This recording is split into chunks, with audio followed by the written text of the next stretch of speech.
Welcome to Channel Edge, the podcast where channel leaders share success strategies, best practices, and emerging trends. Brought to you by 360 Insights, the channel success platform. Welcome, everyone, to Channel Edge, 360 Insights View into Everything channel. I'm your host, Stephen Kellum. I want to thank you all for joining us today. Very excited today because we're going to be riffing off of International Women's Day. International Women's Day was March 8th, which is a great day of celebration. And at 360, we've done a lot over the years with Power Women in the channel around International Women's Day.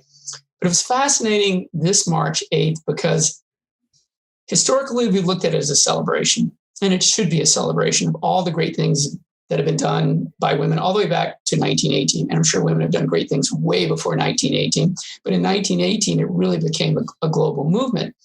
The interesting thing this year on International Women's Day is there were a question that came up.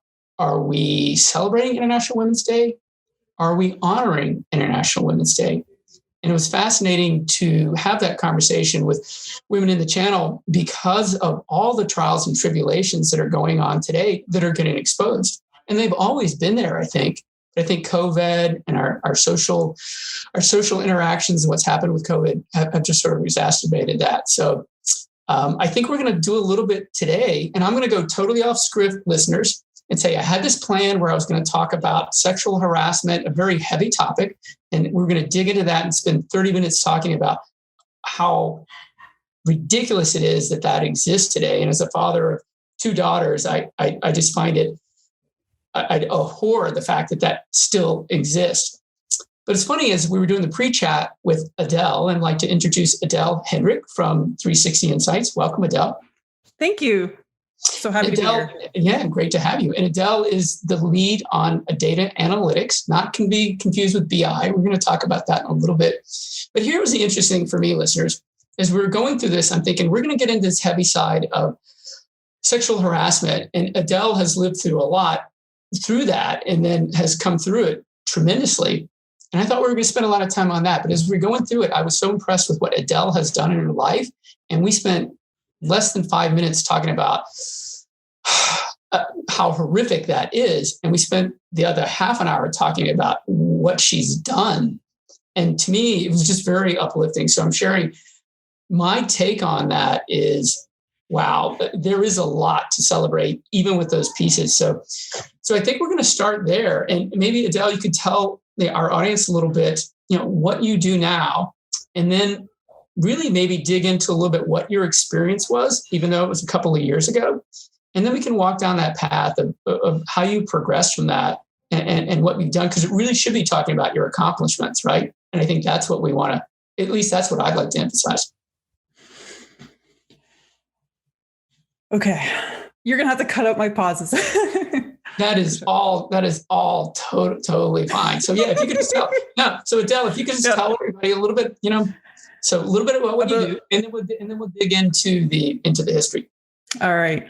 So today I am a data scientist. I have that amazing job title.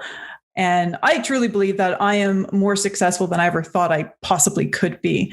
And I'm happy. I'm happy where I am. And I have it all. I'll tell you right now, I am a woman in tech and I have it all. I have a family, I have a career, and I could not be more excited to be a woman in tech today. But it wasn't always like that. Yeah. And that's what I'm interested in the whole thing. And I think the outcome is fabulous, but you actually went through something pretty traumatic. And I think the thing that we can share is you got to a great place. You went through something no one should have to go through. And I'm not so sure everyone has the ability to get through that. And surely no one should have to actually go through that. So maybe we just take a moment and talk about what you went through, because it's more prolific than I think a lot of people think. Even allies, men like myself, who come along and are in a world where this shouldn't be happening. I think sometimes even we're not naive that it does still happen. And, and there's the conversation of what we can do about it. And maybe go through that a little bit and then talk about how you got to such a good place. Yeah. So before I was a data scientist, before I even went to university, I actually was a web developer. I had a college diploma. I was in my early 20s, and I hope that doesn't come through. It's fine. I've got kids. Just putting it out there. I've got kids. Okay, to all our listeners, and they all know we're all doing this from home, and we have dogs, and we have kids, and we have spouses. Where it's all good. Oh, so I was a web developer in my early 20s. This is over 10 years ago now. And I landed a web developer job. I was employed to code, and I was so excited. And I thought it was my dream job. And it turned out not to be my dream job. It turned out to be quite a nightmare. I was sexually harassed every day by one of the owners of the company that I was with, every day. And it was brutal. And it wasn't, how do I go back and say that? It didn't look like it was a big deal at the time, I don't think, but how it impacted my mental health and how it impacted, how I felt about my skills and ability was huge. It was huge. I'll just put it out there. So basically every day he would make very inappropriate comments, and he was doing this in front of the other employees. And so often that it just made me have no confidence in my abilities to do my job. It got to the point where he was literally singing Roxanne by the Police. And that's not appropriate. It's just not appropriate. I have nothing in common with this Roxanne that the singer is singing about. And I there's nothing. I look like a programmer. And by that, I mean, I wear comfortable clothes because I'm sitting at a desk all day. It's usually quite cold where I am. So I've got hoodies to wear to keep warm at my desk. I'm quite conservative. And yeah, there's nothing I have in common with this Roxanne. Anyway, so that just destroyed me over time. And I left that company without really having a good job lined up, or one that was related to the field. So I had to just get out. I had to get out. And that was very hard. I ended up having to work retail just to make some money while I figured things out.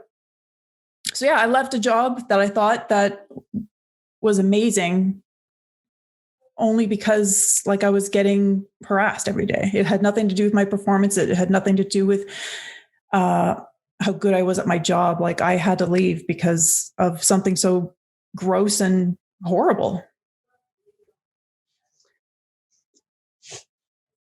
So just saying that makes me think about, could that actually be happening today to someone that I know? I think about my daughters and what they're going through in their work experience. I just can't think of anything more crushing around, someone's got these dreams that you said, and you walked into it. And in a meritocracy, those dreams are what you can do, not having to go through something like that. I don't even know how to empathize with it. I think we talked about this earlier. I can feel sympathy and I can understand it and I can not wish it. But men don't generally, this is something a man would never have to go through. I think men can go through fear and there's intimidation, but rarely is there something, that extra hurdle that you had to go through there. Looking back on that and how you went through this, would you handle it any differently today? Could you even see that happening today? I mean, that's a big jump, right? Could that still happen today? I think it could still happen to people that are more junior in their career. Today, if something like that were to happen to me, well, it just wouldn't. I would nip that in the bud. I would say something right away to that person first. And if that did not resolve it, I would then go to HR. Unfortunately, there was no HR at this company, and everyone was aware that it was happening and no one said anything. And if no one else said anything, even to me, then it kind of made me feel like I should accept it. Whereas something like that would not, I don't believe would happen today, just because we talk about this. We have these conversations now about sexual harassment and women in a male-dominated industry. I feel good about today. Because me, it kind of comes down to, I was thinking about this morning. It's about being a bully. At least that was and that preying on somebody vulnerable, whether it's a woman or just even a junior person in general, or anybody in their life. As we go through all the trials and tribulations and things that make our careers and work tough, the last thing we need is someone being a bully on something like that. Yeah, 100%. And really, I think this was what he did to make himself feel better.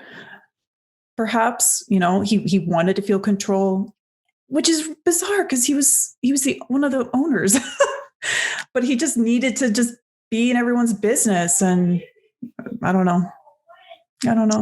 Well, that's a perfect description of a bully. Someone who, in order to rise themselves up, has to take someone else down. And, as we work to get rid of sexual harassment or any sort of harassment that way, it's going to be really interesting to see how we get through that. Is it sensitivity training, or is it just the conversational piece that we cut down so much of this? I don't know if we're ever going to get rid of all the bullies out there. I just don't know if that'll ever happen. I think the question is, how do we deal with it? And how do we manage it? And how do we get from where you were to where you are today? And people are going to have different journeys for that. And maybe we can shift a little bit about, after you went through that, what you used, and I mean used in a good way, in your support system to get out of that and get to your next step. Well, I was very lucky, even though I went through a really tough time and went through that. I am very fortunate to have wonderful people in my life. I very close with my mom, my dad, and at that time I was engaged to my now husband, and together we were able to figure out, like, how do I come out of that? How do I move forward? How do I reinvent myself to get back into industry? Or actually, at the time, I wasn't going to go back into industry. I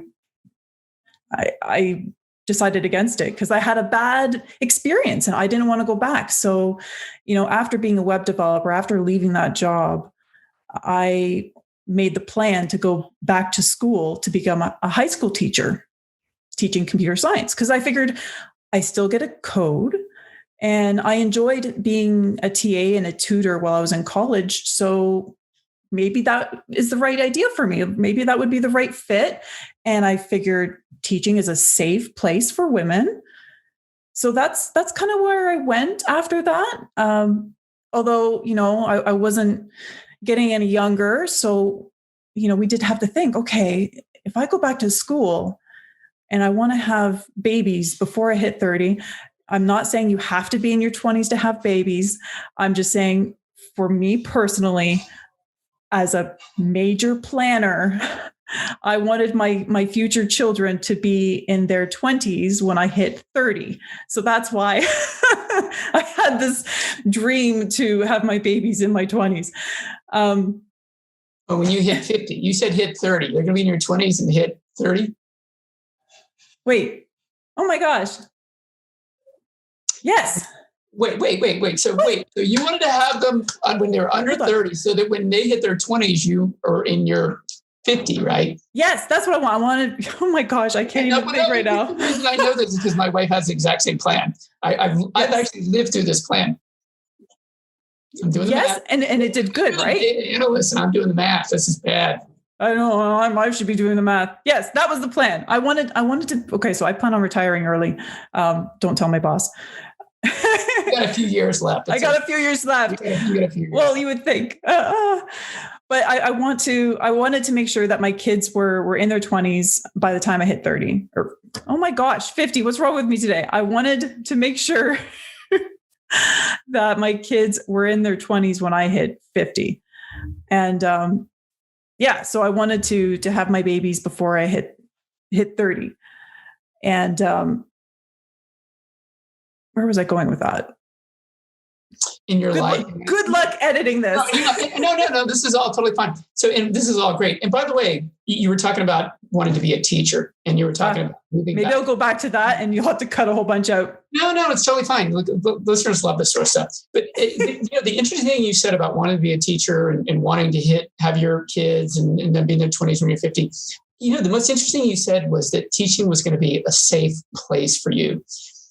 Look, and I love teaching or teachers. And my mom was a teacher, valedictorian in high school. I think she finished number 2 in her college class. And she became a teacher because if you were super smart back then, that's kind of what you did. And we need incredible teachers. So, but I would want a teacher to come not because they felt it was a safe place, but because they felt that was their calling to build a generation that way. And it shouldn't be because you feel like you couldn't do what you want to do. That's the thing that would drive me nuts. And it kind of drew me nuts. My mom went back and got a graduate degree. She was always the smartest person in the class and took it to the next level. But I think she did that 40 years ago because that was a safe place to be for women. It shouldn't have to be that way anymore. No, it shouldn't. It shouldn't. And, I thought, I discovered that it was my calling while I was in college because I went through the tutoring and stuff like that. And I loved it. I loved tutoring. I loved getting a bunch of people together and facilitate that learning environment and allowing people to ask questions without feeling embarrassed about it. And I enjoyed it. So I thought for sure, this is going to hit all the check boxes, right? For Adele to reach happiness in her life, career, family, happiness. And going back to school wasn't as easy as I thought. I actually had to go back to high school to get some more credits. So I was able to whip those up and while I was working and get my acceptance into university, which was great. And I guess within my first year of my undergraduate degree, got married. Cool. Again, you don't need to be married to have babies, but for me, I wanted to get rid of my maiden name. I didn't like my maiden name. And I wanted to have the same last name as my husband and kids and just be Team Hedrick. So we're Team Hedrick. And then I went through school, had my classes, got really into school. I loved university and my friends that I met. So in a way, it was such a great time. It was a little crazy because I had a lot going on, but it was a great time and I had a lot of fun in university. So much so that I didn't realize that things weren't working in the plumbing here. Like I want babies and nothing's happening. It took me till about third year university to realize that something's wrong. Something's not working. So after about a year of fertility treatments, in between classes, before school, after school, my husband and I finally were able to get pregnant. And I was in my 4th year university at that time. And it was amazing. It was amazing to be pregnant while in university, sporting a cute little baby bump on campus. My friends were so supportive. The faculty was so supportive. It was unreal. And I like to think I did very good in my undergrad. I like to think I did really good. Even while I was juggling fertility treatments, pregnancy, and all that, I kind of nailed it. I really did. I was one of the few people that actually published my undergraduate thesis. And I didn't have to, but why not? I was also a teaching assistant, which is rare again for people doing their undergraduate degree, but I did it. Why not? It was offered.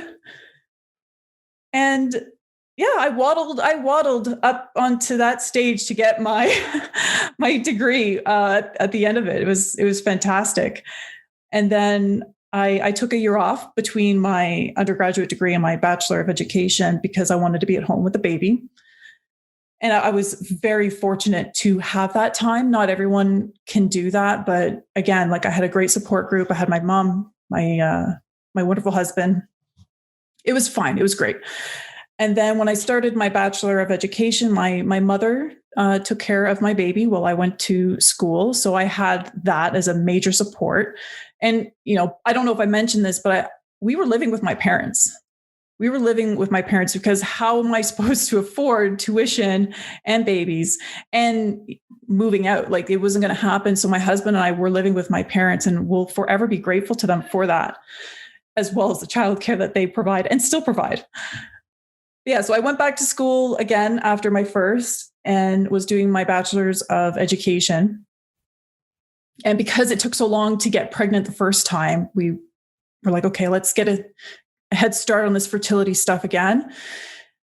Only that time we got pregnant sooner than expected, a lot sooner. And so again, I graduated while pregnant. And unfortunately, at that time, the plan was for me to be a teacher. And so I was going on these teaching interviews while pregnant. And you can imagine how well that went. It just didn't. It didn't go very well. And at the same time, I can't blame them. I really can't.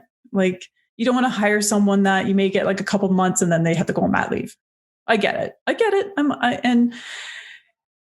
But then I was also really concerned. The timing was a little off with the second. It was going to be a big gap on my resume again, because I was pregnant. I had to wait for the baby to come out. And then I wanted to have another year at home. And it's not really common to put the fact that you were at home with a baby on your resume. So how do I explain that gap on my resume, especially if I'm applying to teaching where they expect you to be volunteering if you're not working? So it was a little predicament. And while all this is going on, since my undergraduate degree finished, my thesis supervisor was always reaching out to me. Every 3 to 6 months, he'd reach out to me and say, Adele, have coffee with me. And then I would say, okay, I'd have coffee with him. And every time we met up, he would try to convince me to give up on the teaching dream. He would say, Adele, you don't want to be a teacher. Why put yourself through that stress? Like, you're so good at coding. You're so good at what you do. Just work in industry. You'll make so much money. I've got connections. If you want to work in this area, I got connections to companies here. They'll hire you in a heartbeat. And this gentleman, this professor, Dr. Ken Poo, I'll totally shout him out. Dr. Ken Poo at OnTech U. He is phenomenal. He's super smart. And he made me what I am today. He really did. Anyway.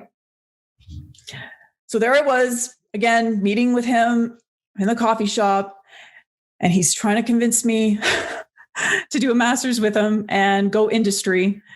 And he was shocked when I said, yeah, okay. That last time I said, yeah, let's do it. And he's like, what?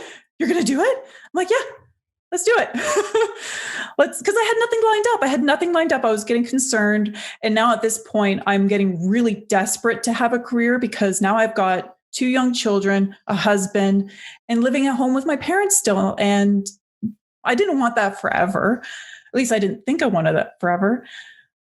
And I wanted to be able to afford a really comfortable life for me and my kids. I wanted to be able to afford vacations and, things like that.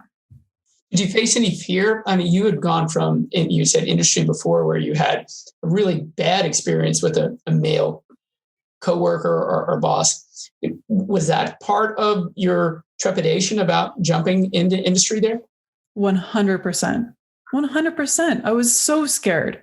And it was even going through my master's degree. I was very nervous about that, what that looked like after finishing my master's and trying again in industry. I was scared. But I was, at the same time, I was running out of options. I need to get my career started. I think at that point I was 30 or coming close to 30, and no career in sight. Like, I needed to do something. And at that point too, I had grown quite a lot as a person, being a mother. I don't have the luxury at that point to just be afraid. Like, I've got 2 little ones that I have to take care of. Like, I'm going to pull up my socks and I'm going to do whatever I need to do. So now I was like kind of coming at it that, yes, I'm scared, but I don't have a choice. I need to do something. And doing my master's was probably the smartest thing that I could have done at the time, because I hadn't coded in 3 years. It's been 3 years. So actually starting a master's degree after not coding, like for 3 years, and my master's was in computer science, and I did a focus on data science. It was very intimidating. It was very intimidating because I'm going to school now with a lot of people that are right in it. Like they've been coding for the past 5 years or more. And here I was going in feeling like a newbie all over again. And thankfully, and also like recovering from baby brain, which is a very real thing. It's a very real thing. When you're pregnant, I'm going to go off on a tangent, but when you're pregnant, your brain actually shrinks to accommodate the extra fluid. And that's why you get all those weird little stories, pregnancy brain stories. It's very real. It's very real. And believe it or not, baby brain didn't affect my ability to code. It never affected my ability to work on my thesis, work on courses. What it affected was my ability to get out of my car. Like I remember I was trying to get out of my car and I was trying to unlock the car. I was locked in the car. I couldn't get out. And it's because I kept hitting the window button rather than the unlock button. Like that's an example of what baby brain does to you. It messes with your, I don't know. Anyway, tangent ended.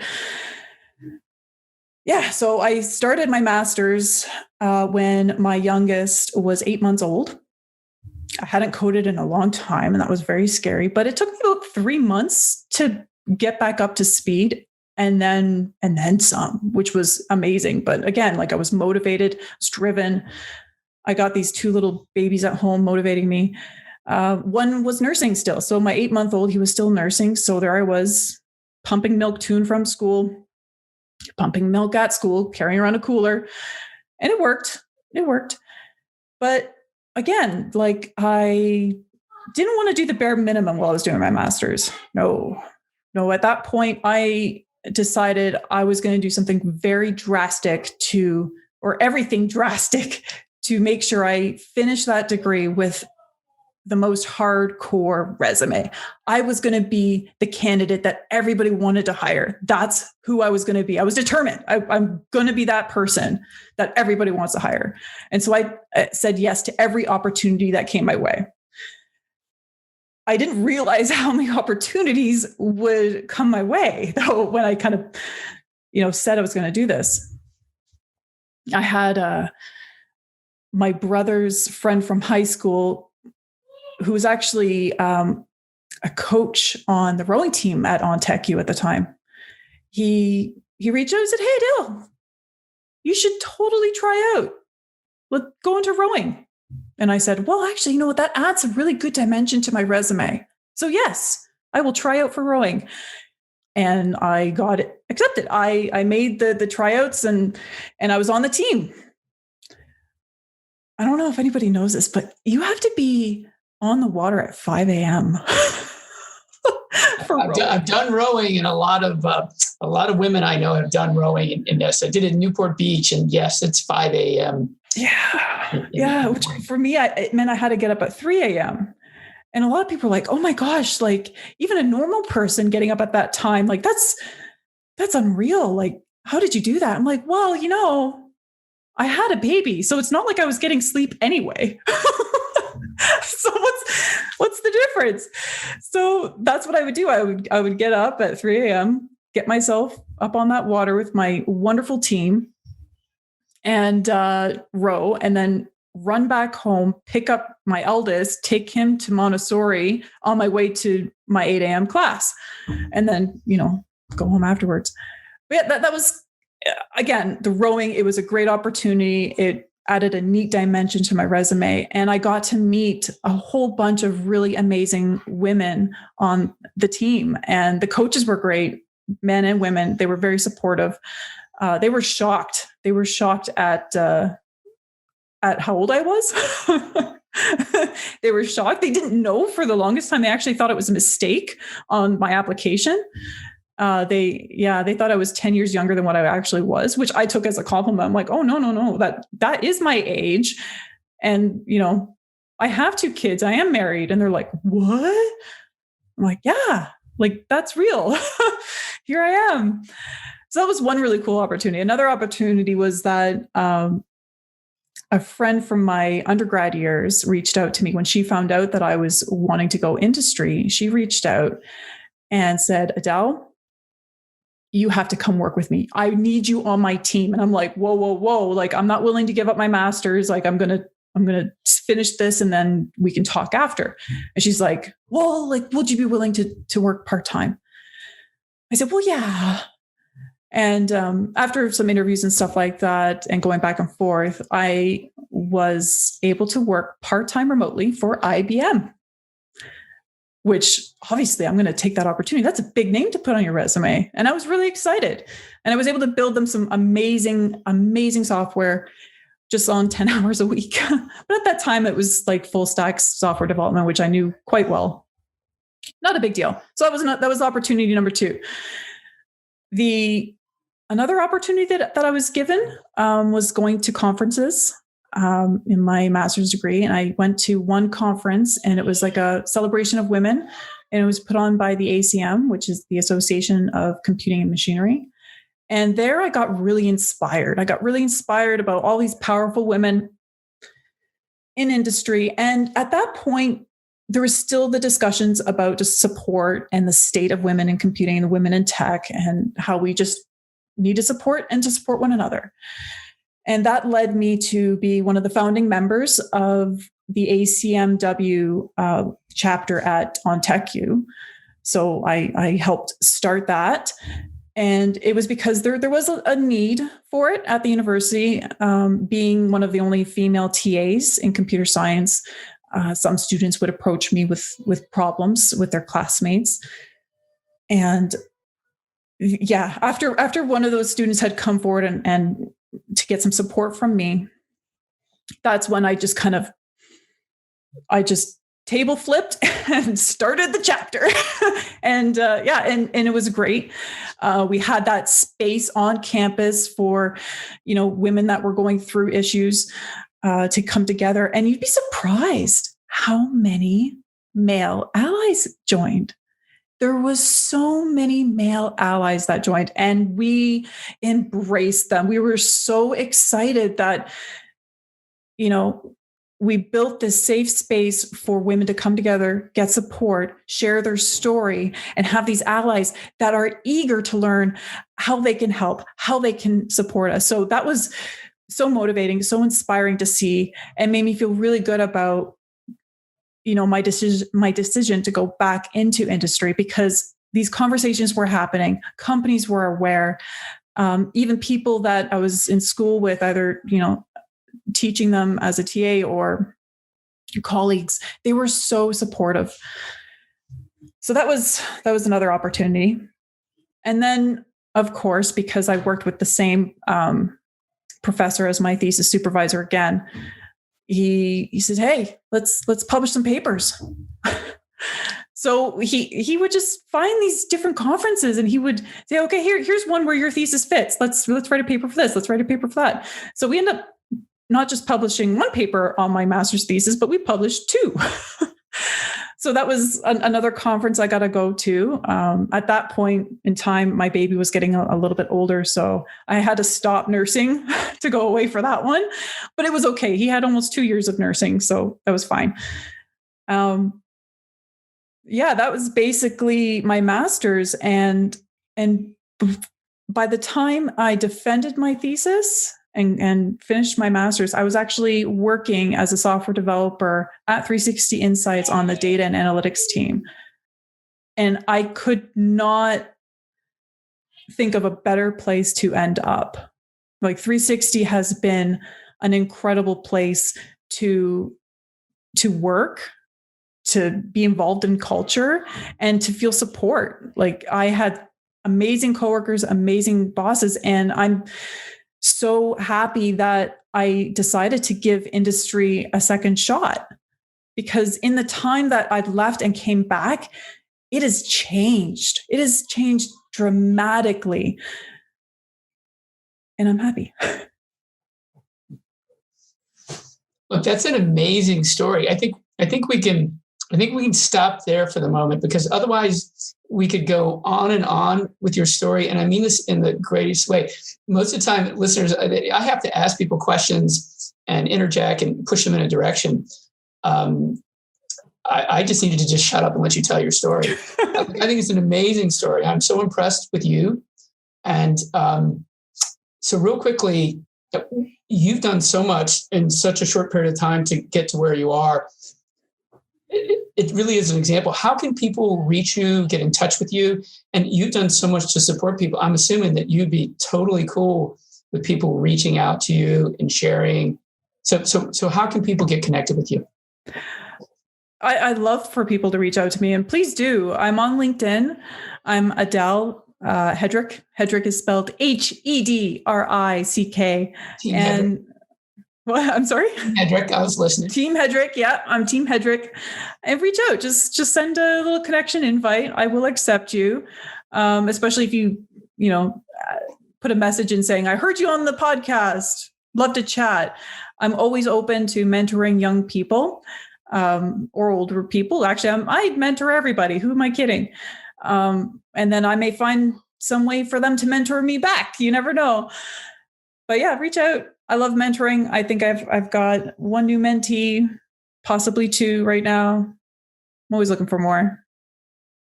Can I send my daughters your way? Honestly, I'm going to make them watch this podcast. And I'm going to make them course. I'm actually serious about that. I think it's an amazing example of you taking something and making it. Here's the thing I want to walk away from this, and I hope people take, is something that should never have happened to you. I think you'd be successful at whatever you do. And I think it's great industry, but I think the teaching profession lost somebody that could have been amazing. So I'll look at it from that perspective, but you should have never had to go through that, right? And I think, one of my takeaways is how amazing that you were able to do to adapt that. And you had lots of support along the way to get you there, obviously. So you took one bad and took a lot of good out of it. So thank you. I really appreciate you joining and openly, very articulately sharing your story. Thanks. And, I know a lot of people think that it's very hard to have gone through all that I did in that short period of time, like all the hard work. And it was actually quite easy. I don't want people to think that it's so hard to do all that I've done to move past that. And it's because hard work is very easy when you are valued and supported and you love what you do. It's so easy. But it's the easy work that gets really hard when you're in a horrible environment or not valued or not supported. So yes, I did a lot of hard work. I accomplished many things, but I also had the support. All right. Well, thank you again for sharing openly today. Listeners, thank you for joining us. If you have any feedback, please feel free to reach out to us at Channel Edge at 360insights.com. Once again, thank you, Adele. Thank you for listeners. Everybody, have a great day. Thanks for listening to Channel Edge, brought to you by 360 Insights, the channel success platform. Subscribe now on iTunes, Stitcher Radio, and Google Play, and you'll always be the first to access new episodes where channel leaders share success strategies, best practices, and emerging trends. For bookings, feedback, questions, or comments, feel free to email us at channeledge@360insights.com.